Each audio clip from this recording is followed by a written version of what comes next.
Tricky Nick Marinos is a flashy mixed martial arts champion who never realized what he had until he nearly lost it all.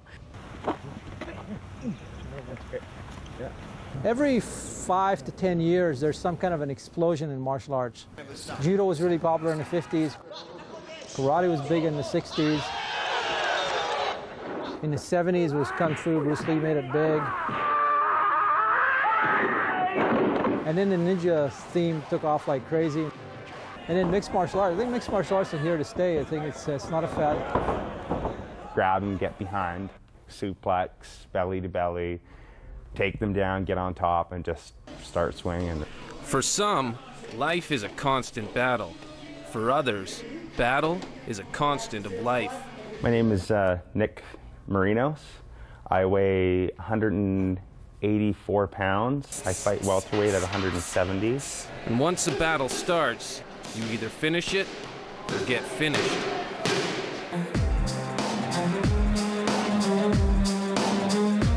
The explosion of mixed martial arts in Western Canada has created a huge demand for amateur fight cards and a massive pool of fighters.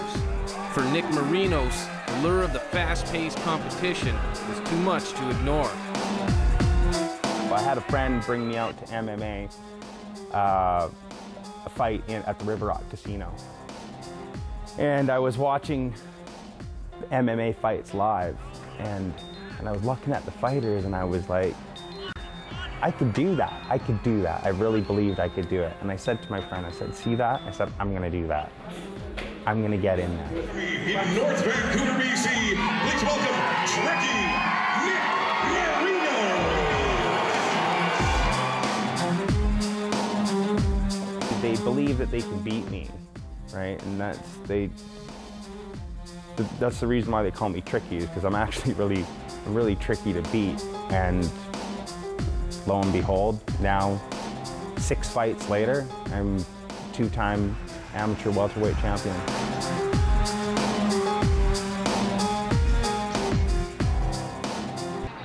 Mixed martial arts is the fastest growing sport in the world. 2 fighters, 1 cage, 1 winner. The sport is brutally honest. The characters and styles of the athletes are infinitely diverse. In the cage, high-flying martial artists square off with heavy-handed strikers, and the results can be devastating.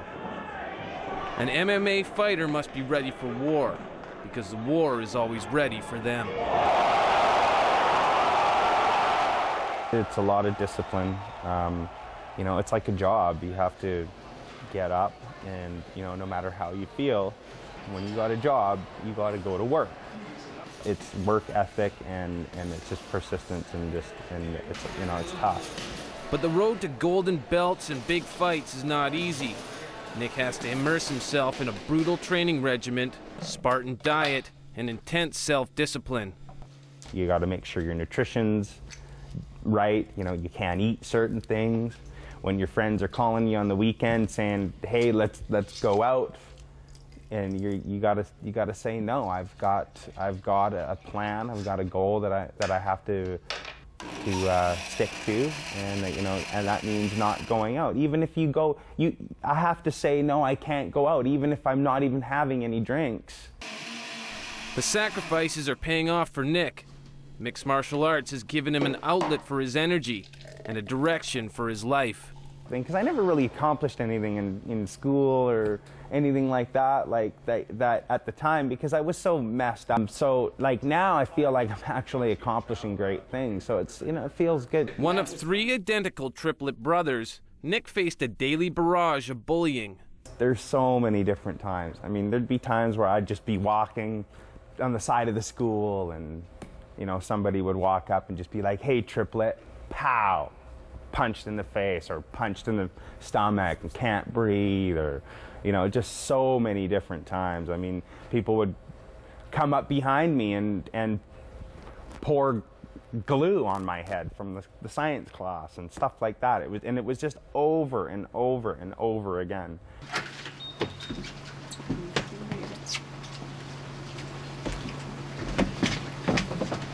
Getting picked on because he was a triplet wasn't all Nick had to deal with.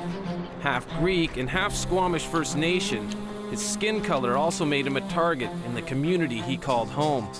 Growing up on the reserve and stuff, and what wasn't really accepted as being native because my dad was Greek, my mom being native, but growing up on the reserve, I looked white, so the kids were not wanting to accept me as being part native, right? It was pretty racist on the reserve. The reserves were more private. Nobody walked through the reserve. If you were white, you didn't walk through the reserve. You know, there were signs up there, private property, no trespassing. Although an outcast, self-pity wasn't in Nick's nature. He embraced challenge and lived to fight.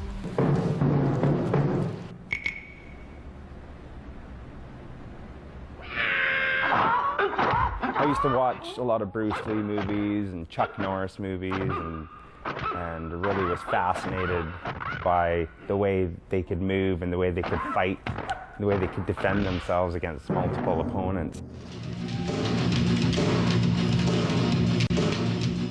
Tired of being beaten up and disrespected, Nick put all his energy into toughening his skills. He embraced martial arts. He learned to box and wrestle, and soon he was beating up the bullies who once plagued him.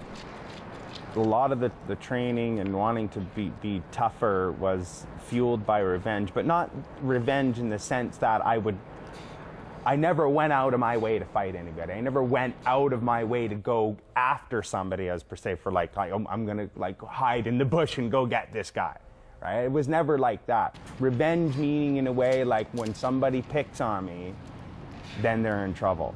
But it wasn't until he was 19 years old that Nick decided he wanted to be more than a street fighter. I was looking through the Yellow Pages again, and I seen an article called Cyclone Fighting Arts. And I went down for a free class, and within 5 minutes, my eyes were like that big. I just was blown away by what this little guy could do. His name was Fred Shidyan.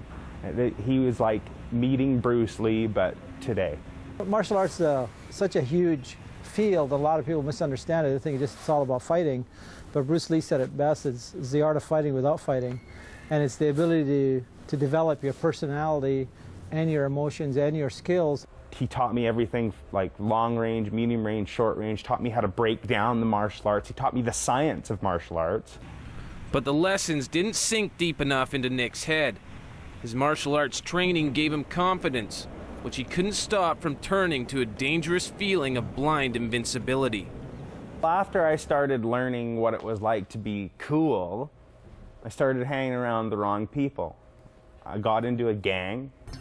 Trading in the regimented discipline of martial arts for the reckless abandon of street life, Nick started to self-destruct. He began to experiment with drugs and got lost in a haze of marijuana and cocaine. Then one night, he got a sobering dose of reality. I was doing drugs, I was doing crimes, I was breaking into gas stations and this sort of thing, and I ended up getting caught for that. I mean, it was a period of over years. You know, I went to jail 75 days, got out. It really hit me hard was the last time I got caught, and I was robbing a gas station and trying to make some easy money, being, you know, still doing drugs. And I jumped off the thing and I broke my leg.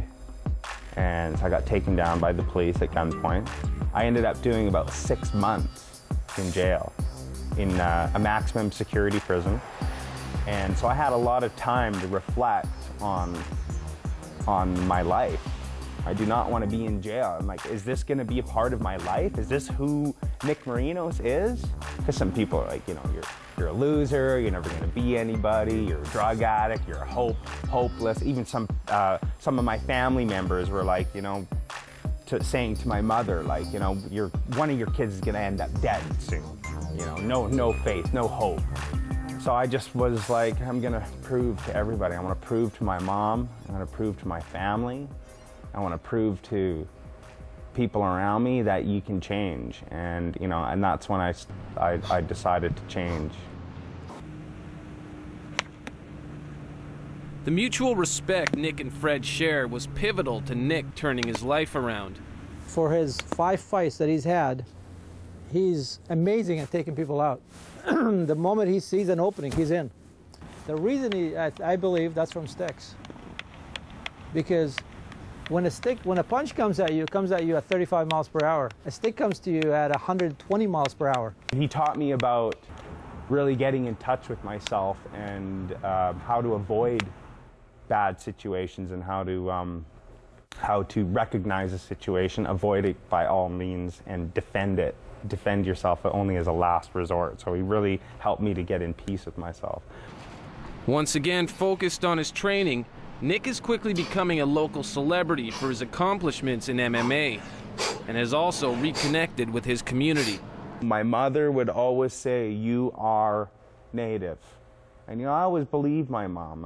You know, like, mom was like, you know, superwoman, right? And I just, when she told me something, I believed it. And, you know, I just wanted to be accepted by them because I knew that's who I was, because my mom told me that's who I was, right? And so I wanted to be accepted. So I just, you know, fought until finally we became accepted by the community there. And now I walk through the community and everybody just, you know, hey, you know, smiles and shakes my hand, and, you know, everybody loves the triplets now. It's a good feeling.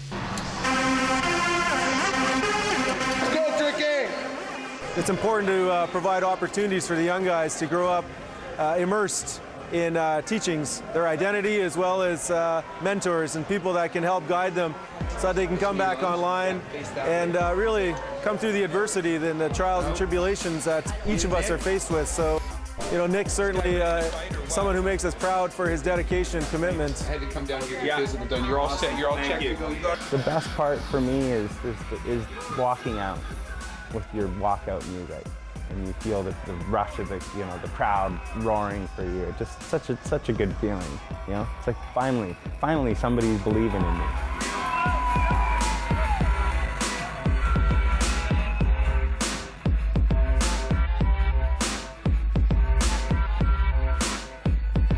Let's get ready to rumble at the ring.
Welterweight champion, Nick Marinos.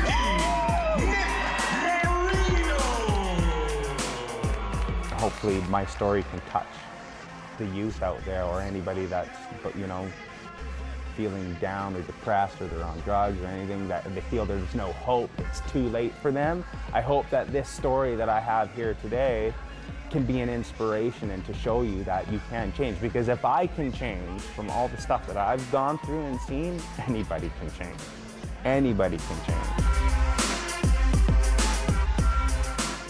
Thanks for joining us. To see this and other episodes, check out our website. I'm Stephanie Mathias, and we'll see you next week.